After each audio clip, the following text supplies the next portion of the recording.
September 1991. Inside the walls of Kensington Palace, Diana discovered she was pregnant. The test simply confirmed what she already suspected: she was 12 weeks along. But the father was James Hewitt, not Charles. Charles had kept his distance for 2 long years. The weight of this news was overwhelming. Diana confided in only one person, Catherine Bennett, her dearest friend and anchor. Catherine gently squeezed Diana's trembling hand and asked, "What will you do?" Diana kept her gaze steady as she whispered her answer. She would keep the baby, but in a palace full of whispers, secrets never stay hidden for long. By October, the news had already leaked. Diana was called in to meet with Sir Michael Crawford, the Queen's private secretary. The atmosphere was cold, the meeting brief. "We are aware of your pregnancy," he said, flat and emotionless. "You will handle this quietly. If you don't, we will take William and Harry and make you appear unstable. The papers are ready." In that instant, Diana's heart broke. Her reply was barely more than a whisper. "I will not. I cannot." Crawford's voice turned even colder. "Then you lose your boys. The choice is yours." Shaken to her core, Diana called Catherine, her words trembling with tears. "They will force me to give up my baby or my sons. I'm trapped." Catherine was silent for what felt like an eternity. Then she spoke the words that would change Diana's life forever. But what if there had been another way? By November of 1991, Diana had made up her mind to take matters into her own hands. She devised an escape plan, deciding to fake a sudden dramatic illness. Collapsing as if overcome by invisible pain, she quickly drew concern from those around her. The palace physician, Dr. Thomas Whitmore, was called to her side without delay. He examined Diana privately and then asked the staff to leave the room. When Dr. Whitmore returned, his face was grim. "Miscarriage," he announced quietly. "The baby is gone." But the reality was something else entirely, a story Diana and Dr. Whitmore had carefully constructed. Dr. Whitmore orchestrated a complex deception that cost $200,000. He altered medical files, created a false record of pregnancy loss, and even produced fake documentation for medical waste. The palace accepted the news without question. Their vigilance faded, and Diana was left mostly alone. They believed the crisis had passed, but in truth, Diana was still pregnant. She hid beneath loose flowing outfits, stayed away from cameras, and claimed poor health to explain her absence from public life. Between December 1991 and March 1992, the official reason given for her absence was that she was undergoing intense therapy for bulimia and depression. But the real story was far from London. Diana was hidden away at a secluded estate in Wales, owned by Catherine's family. There were no servants, no curious onlookers, just Diana, Catherine, and a discreet midwife. Margaret Davies was experienced. She had delivered babies and kept secrets for over 30 years. On April 3, 1992, Diana went into labor, not in a hospital, but in a quiet bedroom. There were no official forms, no hospital staff, only Margaret, Catherine, and the sound of Diana's anguished cries filling the room. At 3:47 that morning, a healthy baby girl was born, radiant and perfect. Diana held her daughter close for 2 precious hours. Her face was streaked with tears, her eyes soaking in every detail. With a trembling voice, she confessed her heartbreak. "I'm so sorry," she whispered through her sobs. "I can't keep you here. They will find you, they will hurt you, but I love you. I always will." Every detail had been carefully planned. Catherine had found a couple, Thomas and Anne Fletcher, who lived far away in Yorkshire. They couldn't have children and longed for a child of their own. The distance would keep Diana's daughter safe. Thomas and Anne would raise her as their own, with the truth hidden forever. With a heavy heart, Diana signed the adoption papers. Everything was kept private. There was nothing linking this child to the royal family. Officially, Anne Fletcher was listed as the mother. Diana's name was never mentioned. The baby was named Emma Fletcher.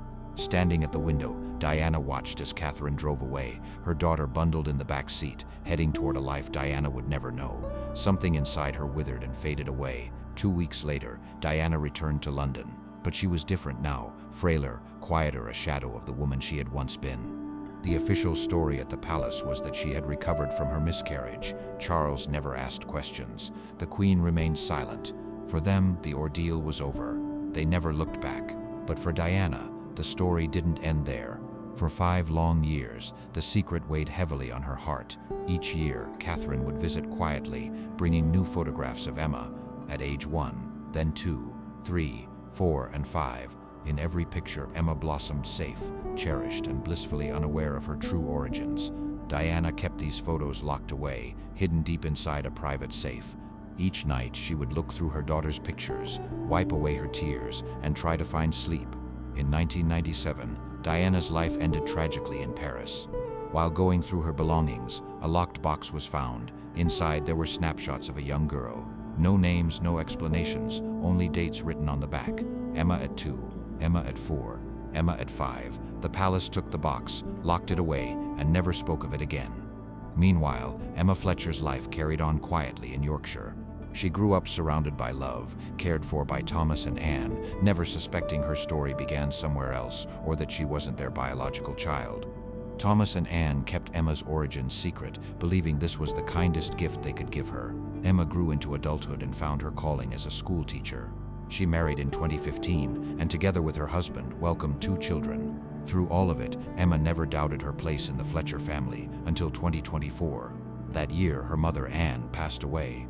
While sorting through Anne's belongings, Emma found a letter in her mother's familiar handwriting dated 1992. It began, "My dearest Emma, if you're reading this, I am gone and you have a right to know the truth. You were born on April 3rd, 1992, but not to me. Your birth mother gave you to us. She couldn't keep you, and there were powerful people who would have hurt you if she did. She loved you with her whole heart and let you go so you could be safe. There's a name and a number, Catherine Bennett. She has the answers you're looking for." Emma's hands trembled as the truth sank in. Everything she thought she knew about herself changed in that moment. Without hesitation, she called the number. On the other end of the line, Catherine, now 78 and living in Syria, answered with a gentle voice. "I have waited more than 30 years for this call," she said quietly. 3 days later, Emma set out on a journey to meet the woman who might finally unravel the mysteries of her past. Catherine's home was a quiet sanctuary, hidden away from the rest of the world. As Emma stepped inside, Catherine studied her intently, her gaze lingering, searching. "You are the mirror image of someone I once knew," Catherine murmured. Emma's voice trembled. "Of whom?" Catherine's answer struck like thunder. "Your mother, Diana, Princess Diana." Emma's world shifted in that moment. Catherine reached for a photo and gently slid it across the table. "Picture this. It's 1992. Diana sits quietly, cradling a newborn in her arms. Her eyes shine with fierce, aching love. That's you," Catherine explains in a gentle voice. "Your mother brought you into the world in complete secrecy. On April 3rd, 1992, the royal family tried to force her to end the pregnancy, but Diana refused. She hid everything, risking it all. In the end, she gave you up not out of choice, but to keep you safe and free from harm." Emma is overwhelmed. Emotion tightens her chest. Diana, Princess Diana, was her mother. Barely above a whisper, Emma says, "Prove it." She's torn between disbelief and hope. Catherine opens a drawer and takes out a sealed envelope. "Diana left this," she says softly. "For the moment you finally uncover the truth." Emma's hands trembled as she broke the seal. The handwriting inside was unmistakable. "My darling daughter, if you are reading these words, then the truth is no longer hidden. I am your mother. Letting you go was the greatest pain of my life, but it was the only way I could protect you." Diana's letter was honest and clear, a mother's fierce truth. She wrote, "The palace would have broken you. They would have bent you to their will, used you for their own purposes. I wanted you to have something real, a life free from royal chains. I pray you can find forgiveness in your heart. From the very moment I learned you existed, I loved you more than words could ever express. That love never faded.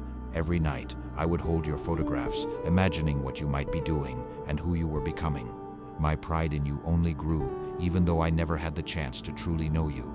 You are my daughter. Yes, a princess by birth, but more importantly, you are your own person, alive, joyful and whole. That was always my greatest hope for you. With all my love, always your mother, Diana." Tears streamed down Emma's face, while Catherine's quiet sorrow matched her own. Then softly, Catherine spoke. "There is something else," she said. From a small box, she pulled out a hospital bracelet. It read, "Emma Fletcher, born April 3rd, 1992, at 3:47 a.m. Alongside it was a delicate lock of baby hair. "If you wish, we can confirm it with absolute certainty." Her voice was gentle. "Diana's personal effects, her hair, her medical files, they're still here. We could seek scientific proof." 2 weeks later, the DNA results arrived. The conclusion was undeniable, a 99% match. Emma Fletcher was, by blood and by truth, Princess Diana's daughter. The shock of it kept her rooted in her seat. She was Princess Diana's daughter, sister to William and Harry. When she was born, Emma stood 6th in line for the throne. Yet the world had no idea she existed. Am I the only one? Emma whispered. Catherine nodded, her expression solemn. The palace found out in 1992, she explained quietly.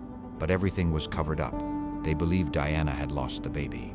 Dr. Whitmore changed the records, and he took that secret with him when he died in 2003. It was always just the three of us, me, the doctor, and Diana. Now you know too. Emma felt her shock begin to fade, replaced by a new sense of resolve. She needed to see William and Harry. They deserved to know they had a sibling. Catherine quietly arranged for contact behind the scenes. Everything remained discreet. In March 2025, Emma arrived at a secluded home in Gloucester, her nerves racing. Inside, William and Harry waited silent and wide-eyed. William was the first to speak, his voice almost trembling. You have her face, our mother's face. Catherine explained everything, Diana's words, the DNA proof, even the photographs of Diana holding newborn Emma. Tears welled in Harry's eyes. She had another child, and we never knew. All those years we had a sister out there, living alone, just out of reach. William stepped forward and gently wrapped Emma in a warm embrace. You are part of us, he said softly. You are our sister. Mom did what she always did. She always looked out for the people she loved most. She made sure you were safe, even if that meant keeping you far away. Soon after, Emma met her new nephews and nieces, George, Charlotte, Louis, Archie, and little Lilybit. They welcomed her with open arms, folding her into the family as if she had always belonged. But at the palace, things were different. Their message was clear: stay silent, keep this out of the public eye. Revealing yourself would create problems, constitutional puzzles, and questions about succession. They insisted it was safer for her to stay a secret, but Emma wasn't willing to accept that. I am Diana's daughter, she declared. My existence is not something to hide. I have the right to honor my mother and to claim my place here. In May 2025, I stepped into the spotlight. With William and Harry standing by my side, I faced the world at a press conference. I am Emma Fletcher, born April 3, 1992, daughter of Diana, Princess of Wales. For 33 years, the palace kept me hidden, hoping to shield me from their reach. My journey has been shaped by my loving adoptive family, but I am, and always have been, Diana's child. The world deserves to know I am here. At that press conference, I presented all the scientific proof of my parentage. Diana's handwritten letter, touching photographs, even a hospital bracelet marked with Diana's own handwriting. This revelation sent shockwaves across the world. Headlines on newspapers and television shouted Diana's secret daughter uncovered. After 33 years, the long-lost Princess William and Harry's hidden sibling had finally been revealed. With the truth out, the palace could no longer deny Emma's existence. They were compelled to release a statement, confirming the DNA results and admitting that Diana had secretly given birth in 1992. Yet, despite their insistence that this was the first they'd heard of it, that simply wasn't true. Later, hidden documents came to light, revealing that palace officials had known the truth all along. They chose to stay silent simply because it was more convenient. Denial became their shield, and Emma became their forgotten child. Almost overnight, Emma Fletcher was thrust into the spotlight. Suddenly, she was an international sensation, a princess who had lived her whole life as an ordinary person, completely unaware of her royal legacy. Her incredible story soon appeared on bookshelves, titled Diana's Daughter, the Hidden Princess. Readers around the world devoured its pages. The book quickly soared to the top of bestseller lists worldwide, inspiring countless people along the way. Emma devoted her energy to helping others. She founded an organization to support children in foster care and adoption, naming it the Diana Fletcher Foundation, a tribute to the two women who raised and shaped her life. Diana gave Emma life. Fletcher gave her a home. Growing up with two mothers, Emma was influenced by each of them in unique ways. Both watched over her, guiding her journey.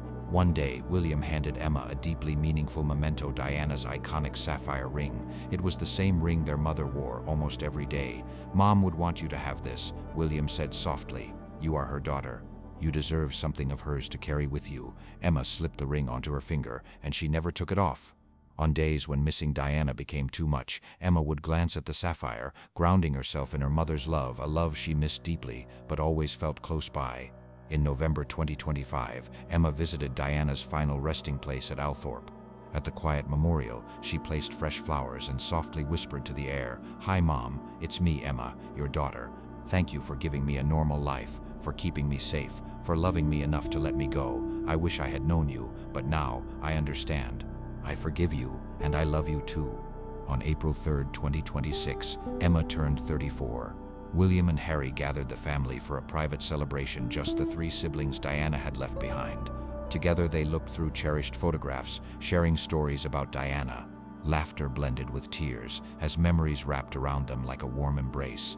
Harry spoke softly, his voice steady. "She would be so happy," he said, "seeing us united, finally together as siblings. That's what she wished for most, for her children to be safe and loved." Emma looked at the faces around her, her brothers, their children, the family she had only just come to know. "I had an ordinary childhood," she murmured. "I lived a life away from the spotlight, and it was wonderful. That was my mother's gift to me." Diana endured the weight of silence and carried the loneliness of her secret for 5 long years. She never told anyone. She held that burden all the way to her grave so I could live free. It was the most precious gift a mother could give, not jewels, not a title, not wealth, but freedom itself. Diana made sure Emma was protected from palace scrutiny, shielded from the relentless media glare, and spared the gilded cage where Diana herself had once suffered. Every night, Diana gazed at photos of her hidden child. She loved a daughter the world never knew, always shielding Emma from a fate she could not escape. That was Diana's true courage, putting her child's happiness above her own, and doing whatever it took to keep Emma safe. For just 2 short hours, Diana held her newborn daughter, studying every detail of Emma's face. Then, with quiet resolve, she let her baby begin an ordinary life, one of freedom, untouched by royal burdens. Diana gave Emma the one thing she never had herself. It would be more than 30 years before Emma fully understood the depth of her mother's sacrifice. Letting go was Diana's most profound act of love. It all began in September 1991, when she found out she was expecting a child. By April 1992, Diana had secretly brought Emma into the world, dedicating her life to protecting her daughter. Tragically, her time was cut short in August 1997. Even then, Diana held tightly to the secret of Emma's existence. It wasn't until May 25th that Emma finally stepped out of the shadows and claimed her place as the daughter Diana had hidden to keep her safe. Emma was the princess who grew up in freedom. This was Diana's last gift to the child she cherished, but could never publicly claim a life unbound. Bye-bye.